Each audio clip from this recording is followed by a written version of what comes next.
di sebuah masa yang penuh cahaya keimanan, di mana para sahabat dan tabi'in berlomba-lomba dalam kebaikan. Hiduplah seorang laki-laki yang namanya jarang disebut di keramaian, namun namanya bergema di langit. Semasa hidupnya dia tak dikenal, namun setelah kepergiannya, Allah Subhanahu wa Ta'ala mengharumkan namanya dalam ketenaran hingga di zaman kita ini, tanpa sama sekali ia berharap terkenal.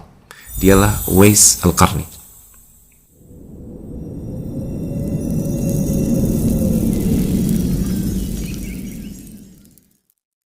Ikhlas, sebuah kata yang terdengar ringan, namun begitu berat bagi jiwa manusia. Ia bukan sekedar niat yang terucap di bibir, tetapi perjuangan yang harus terus dilakukan dalam setiap gerak dan langkah. Hati harus diawasi, niat harus dijaga, dan segala bisikan yang melintas harus disaring. Hingga ketika seseorang benar-benar berhasil meraihnya, keikhlasan akan menjadi harta yang paling berharga dalam hidupnya. Sesuatu yang lebih ia cintai daripada dunia dan seisinya. Uwais, seorang laki-laki sederhana dari Yaman, pernah berpesan, "Idza qumta fad'ullaha an yusliha laka qalbaka wa niyyataka, falan tu'alija syai'an ashadda 'alaika minhuma."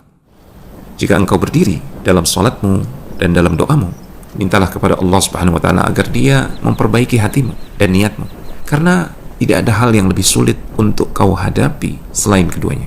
Sebuah nasihat yang lahir dari pengalaman panjangnya dalam mengendalikan hati dan niat.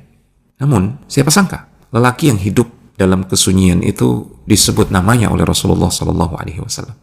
Bahkan beliau memberi pesan khusus kepada Umar bin Khattab, "Fa in istata'ta an yastaghfira laka faf'al." Jika engkau bertemu dengan Uwais, wahai Umar, mintalah agar ia memohonkan ampunan untukmu. Hadis ini sahih diriwayatkan oleh Imam Muslim. Umar bin Khattab, sang Amirul Mukminin, lelaki yang telah menemani Rasulullah SAW dalam jihad dan dakwah, yang dijamin surga, yang dikenal ketegasannya dalam menegakkan keadilan, justru diperintahkan oleh Rasulullah SAW untuk meminta doa dari seseorang yang bahkan belum pernah bertemu dengan Nabi SAW.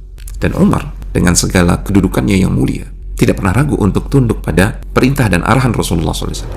Maka setiap kali rombongan dari Yaman tiba, Umar selalu bertanya, apakah di antara kalian ada yang bernama Uwais? Hingga akhirnya beliau menemukannya, seorang lelaki yang mungkin bagi orang lain tampak biasa saja. Namun Umar tidak melihat rupa, tidak melihat kepada harta dan status sosial seseorang. Ia melihat apa yang Rasulullah SAW pesankan. Rasulullah SAW memandang keikhlasan yang tersembunyi di hati seorang hamba. Itulah yang paling dicintai oleh Allah Subhanahu wa Ta'ala. Maka tanpa ragu, Umar, sang pemimpin segenap orang-orang beriman kala itu, berkata kepada Uwais, "Wahai Uwais, mohonkanlah ampunan untukku kepada Allah Subhanahu wa Ta'ala." Maka Uwais pun berdoa untuk Umar demi menunaikan pesan Rasulullah SAW. Bukan karena Uwais juga merasa lebih mulia daripada Umar. Bayangkan seorang khalifah, pemimpin segenap umat Islam, sahabat Nabi yang telah berjuang demi agama ini, memohon doa dari seorang laki-laki yang bahkan namanya hampir tidak dikenal. Itulah ketawaduan, kerendahan hati yang luar biasa dari Umar. Ia memahami bahwa kemuliaan hanya di sisi Allah Subhanahu wa Ta'ala, dan itu tidak diukur dari pangkat atau kedudukan, melainkan dari ketulusan hati. Dan Uwais, ia yang tak pernah mencari perhatian manusia, yang tak menginginkan sanjungan, justru merasa terusik dengan semua ini ketika orang-orang mulai mengenalnya, ketika orang-orang mulai menyebut namanya. Laki-laki yang Amirul Mukminin meminta kepadanya agar didoakan ampunan kepada Allah Subhanahu wa Ta'ala. Ketika orang-orang mulai mengenal Uwais, ketika namanya mulai menjadi buah bibir, maka ia memilih untuk pergi. Ia menyusup ke barisan mujahidin untuk berperang di jalan Allah Subhanahu wa Ta'ala, berjihad fi sabilillah, dan tak pernah terdengar kabarnya lagi. Meski begitu, pesan yang ia tinggalkan tetap bergema dalam hati mereka yang mencari keikhlasan.